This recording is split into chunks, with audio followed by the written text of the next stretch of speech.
أعوذ بالله من الشيطان الرجيم بسم الله الرحمن الرحيم فبأي آلاء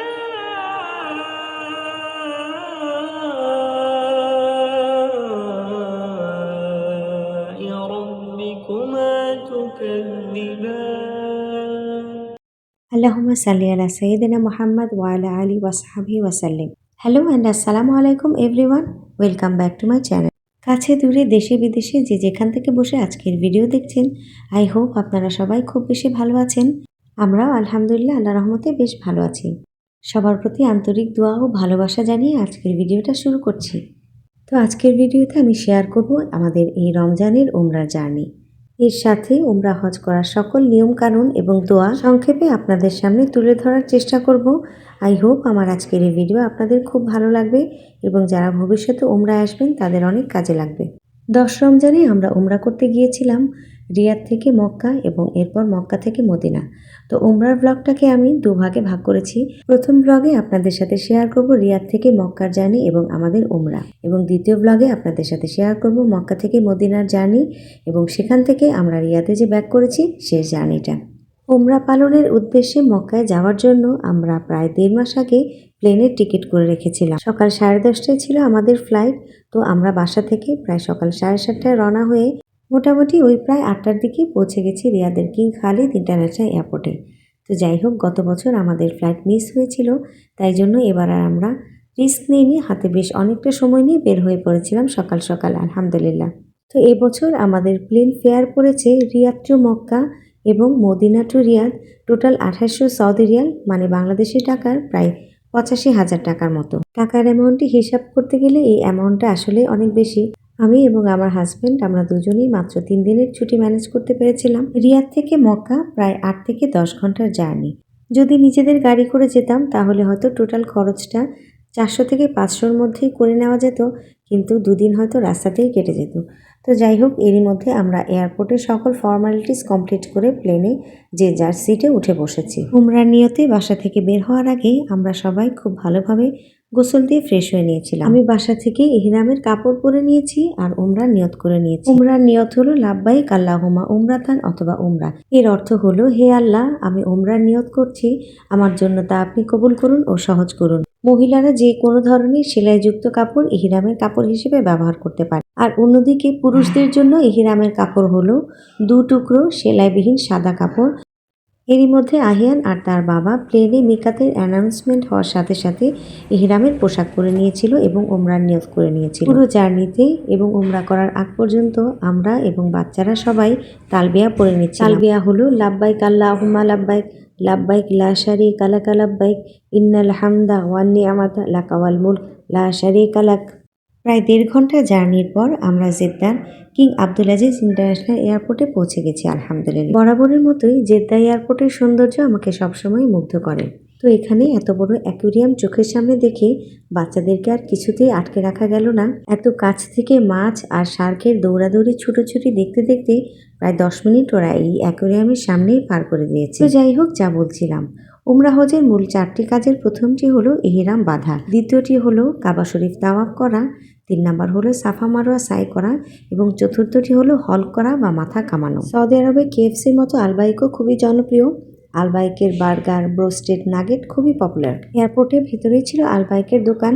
বাচ্চারা সকালে খুব সামান্যই নাস্তা করেছে আর এখন ওদের ক্ষুধা পেয়ে গিয়েছিল, তাই ওদের জন্য কিছু ফ্রেঞ্চ ফ্রাই আর আহিয়ানের জন্য একটা বার্গার নিলাম। আহিয়ানের শরীর কিছুটা খারাপ ছিল, একটু ঠান্ডা লেগে গিয়েছিল। প্লেনে উঠে ঠান্ডায় বেচারা কান ব্যথায় খুব কষ্ট পাচ্ছিল।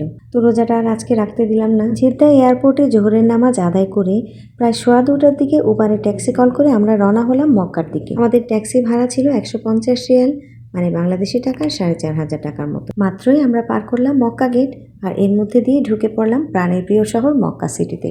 ওই দূরেই ক্লক টাওয়ার দেখা যাচ্ছে। অন্যরকম এক ভালো লাগা কাজ করছিল, জানেন।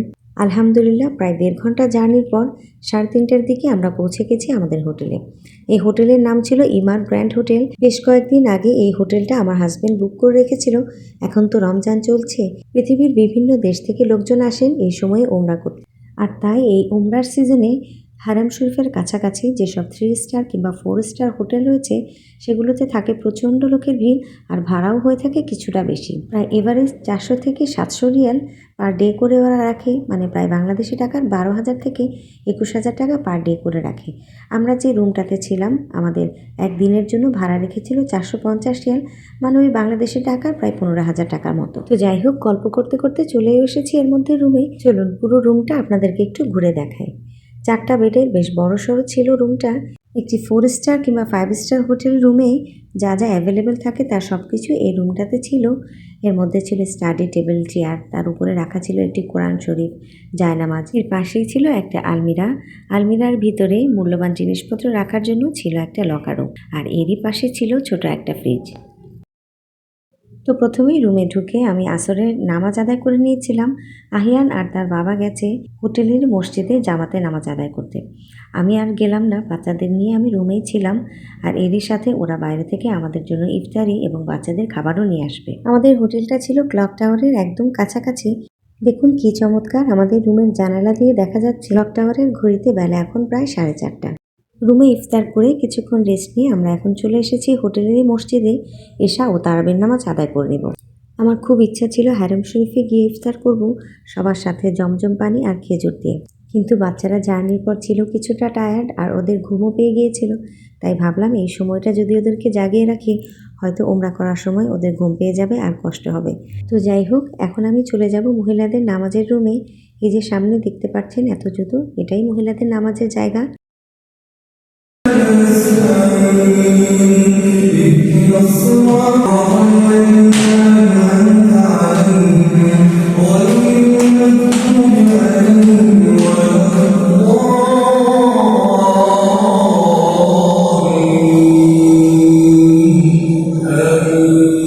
নামাজের মাঝেই আনসারার টয়লেটের দরকার পড়লো, তাই মসজিদ থেকে বের হয়ে ওকে টয়লেটে নিয়ে গেলাম আর সাথে একটু রেকর্ডিং করে নিলাম আপনাদের সাথে শেয়ার করব বলে। তো যাই হোক, আবারও ফেরত এসে বাকি নামাজটা শেষ করে নিলাম। আনসারা আমায়রা মসজিদের ভেতরেই খেলাধুলা করছিল। তো এই তো এরই মধ্যে তারাবির নামাজ শেষ করে সবাই বের হয়ে যাচ্ছে। আমরা রুমে গিয়ে হালকা চা নাস্তা করে ওমরার জন্য ঝটপট রেডি হয়ে নেব। আমাদের রুম ছিল 4th ফ্লোরে, তাই আমরা লিফটের জন্য কিছুক্ষণ ওয়েট করছিলাম। আসলে সবাই একসাথে বের হওয়াতে লিফট আসতে বেশ সময়ও লাগছিল। উপরের লিফটটা দেখুন ঠিক যেন মাঝ আকাশে উঠে বসে আছে। এর মধ্যে আমার হাজব্যান্ড গিয়ে রিসেপশনে হুইল চেয়ারের খোঁজ নিয়ে এসেছে, সবগুলোই নাকি বুক, একটাও পাওয়া গেল না জানেন। রাত 10:30টার দিকে বিসমিল্লাহ বলে তালবিয়া পড়তে পড়তে আমরা হারেম শরীফের উদ্দেশ্যে রওনা হয়েছি উমরার মূল কাজ সম্পূর্ণ করার জন্য। আমাদের হোটেল থেকে হারেম শরীফ প্রায় 5 মিনিটের রাস্তা। ঠিক 1 বছর আগে গত রমজানে আমরা এসেছিলাম উমরা করতে। সময় কত দ্রুত চলে যায় দেখেছেন। তো যাই হোক, আমার গত বছরের উমরার ব্লগটা আমি শেয়ার করেছিলাম, আপনারা সবাই অনেক লাইক করেছিলেন। তো সেটা আই কার্ডে দেওয়া থাকবে, আপনারা চাইলেই দেখে নিতে পারবেন। রমজানে উমরা করার ফজিলত তো আপনারা সবাই জানেন, একটি উমরা একটি বড় হজের সমান। তাই বছরের অন্যান্য সময়ে উমরা করতে না পারলেও এই রমজানে উমরা করার লোভ আমি কিছুতেই সামলাতে পারি না জানেন। করোনার আগে আমরা চেষ্টা করতাম বছরে অন্তত 2 বার মক্কা মদিনা ঘুরে যাওয়ার, কিন্তু ব্যস্ততা ইদানিং এতটাই বেড়ে গেছে যে শত ইচ্ছে থাকলেও সময় ম্যানেজ করে, ছুটি ম্যানেজ করে যে মক্কা মদিনায় আসবো সেটা আর হয়ে ওঠে না। তো যাই হোক, হাঁটতে গিয়ে আমি কিছুটা পিছিয়ে পড়ছিলাম বারবার। আহিয়ান কিছু দূর গিয়ে ফিরে ফিরে তাকাচ্ছিল, এত লোকের মাঝে মাকে না আবার হারিয়ে ফেলে। তো চলুন যেতে যেতে আপনাদের সাথে শেয়ার করি আমাদের উমরার বাকি করণীয় কাজগুলো স্টেপ বাই স্টেপ। তো এখন চলে যাব মসজিদের ভেতরে, এরপর উমরার দ্বিতীয় কাজ কাবা শরীফ তাওয়াফ শুরু করব। তো তার জন্য কাবা ঘরের যে কর্নারে হাজরে আসওয়াদ আছে আমরা চলে যাব সেখানে। এরপর আমার হাজবেন্ড আর আহিয়ান ডান কাঁধ খোলা রেখে ইহরামের কাপড় পরে নিয়েছিল। তাওয়াফ শুরু করার আগে আমরা সবাই তালবিয়া পড়া বন্ধ করলাম। কাবাকে বাম পাশে ও সবুজ লাইটকে ডান পাশে রেখে ডান হাত দিয়ে হাজরে আসওয়াদকে ইশারা করে বিসমিল্লাহি আল্লাহু আকবার বলে আমরা তাওয়াফ শুরু করলাম। হাজরে আসওয়াদের আগের কর্নার অর্থাৎ রুকনি ইয়ামানি কর্নার থেকে হাজরে আসওয়াদ পর্যন্ত এই দোয়া পড়তে পারেন। রাব্বানা আতিনা ফিদ দুনিয়া হাসানাতাও ওয়া ফিল আখিরাতি হাসানাতাও ওয়া কিনা আযাবান্নার।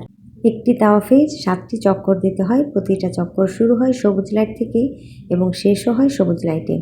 তো প্রথম 3টি চক্কর পুরুষরা একটু দ্রুত গতিতে হেঁটে শেষ করবেন এবং বাকি 4টি চক্কর নর্মাল গতিতে শেষ করবেন। তাওয়াফ শেষ করার পর কাবা ও মাকামে ইব্রাহিমকে সামনে রেখে 2 রাকাত তাওয়াফের ওয়াজিব নামাজ, যার প্রথম রাকাতে সূরা ফাতিহার সাথে সূরা কাফিরুন, দ্বিতীয় রাকাতে সূরা ইখলাস পড়ে আদায় করে নিলাম। এরপর আমরা বিসমিল্লাহ বলে জমজম পানি পান করে সাফা মারোয়া সাই করার জন্য সাফা পাহাড়ের দিকে এগিয়ে গেলাম। সাফা পাহাড়ে ওঠার সময় যে দোয়া পড়তে হয় সেটি হলো ইন্নাস সাফা ওয়াল মারওয়াতা মিন শাইরিল্লাহ। এরপর সাফা পাহাড়ে উঠে কাবার দিকে মুখ করে দু হাত তুলে মোনাজাতের মতো আমরা 3 বার আল্লাহু আকবার বলে এই দোয়াটি পড়লাম। লা ইলাহা ইল্লাল্লাহু ওয়াহদাহু লা শারীকা লাহু লাহুল মুলকু ওয়া লাহুল হামদু ওয়া হুয়া আলা কুল্লি শাইইন কাদির। লা ইলাহা ইল্লাল্লাহু ওয়াহদাহু আনজাযা ওয়াহদাহু ওয়া নাসারা আবদাহু ওয়াহজামাল আহজাবা ওয়াহদাহু। এরপর আমরা মারোয়া পাহাড়ের দিকে হাঁটা শুরু করলাম এবং সবুজ লাইটের জায়গায় আহিয়ান এবং আমার হাজব্যান্ড একটু দ্রুত হেঁটে জায়গাটা পার করলো। এরপর মারোয়া পাহাড়ে উঠে কাবার দিকে মুখ করে 2 হাত তুলে মোনাজাতের মতো সাফা পাহাড়ে যে দোয়া পড়েছি সেটি আবার পড়ে নিলাম। সাফা এবং মারোয়া পাহাড়ের দোয়াটি কেবল প্রথম এবং দ্বিতীয় চক্করেই পড়তে হয়। এভাবে করে সাফা থেকে মারোয়া এবং মারোয়া থেকে সাফায় আসা যাওয়া করে 7টি চক্কর শেষ করলাম এবং আমাদের সাই করা শেষ হয়ে গেল। এরপর আহিয়ান আর তার বাবা মসজিদের বাইরে যে বারবার শপ ছিল সেখান থেকে চুল কেটে নিয়েছিল। আমি, আনসারা, আমায়রা হোটেলে গিয়ে আমাদের চুলের আগার 1 ইঞ্চি পরিমাণ অংশ কেটে নিয়েছিলাম। এভাবে আলহামদুলিল্লাহ আমরা আমাদের ওমরার কাজটি সম্পন্ন করেছিলাম। মসজিদ আল হারাম কিংবা কাবা শরীফ আমাদের দোয়া কবুলের জায়গা, তাই ওমরার সময় নির্দিষ্ট দোয়া ছাড়াও যে কোনো প্রকারের দোয়া আপনারা করতে পারবেন। উমরা শেষ করতে আমাদের প্রায় 2.5 ঘন্টা লেগে গিয়েছিল। রাত 2টার দিকে মসজিদ থেকে বের হয়ে আমরা চলে গিয়েছিলাম ক্লক টাওয়ারের রেস্টুরেন্টে সেহরি করার জন্য। এখানে দেশি, ইন্ডিয়ান, পাকিস্তানি খাবারের দোকানের পাশাপাশি রয়েছে প্রচুর ফাস্টফুডের দোকান। আপনারা নিজেদের পছন্দ মতো যে কোনো খাবার এখান থেকে খেয়ে নিতে পারবেন।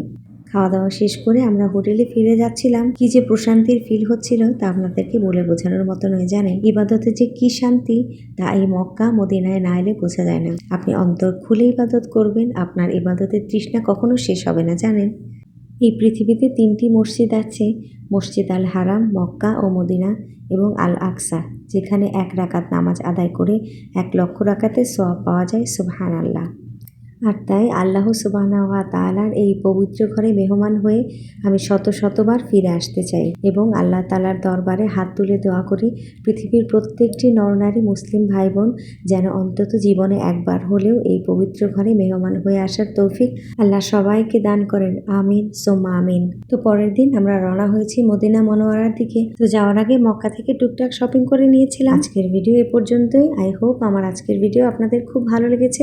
ভালো লাগলে একটি লাইক করবেন, শেয়ার করবেন। খুব শীঘ্রই দেখা হবে পরের একটি ব্লগে।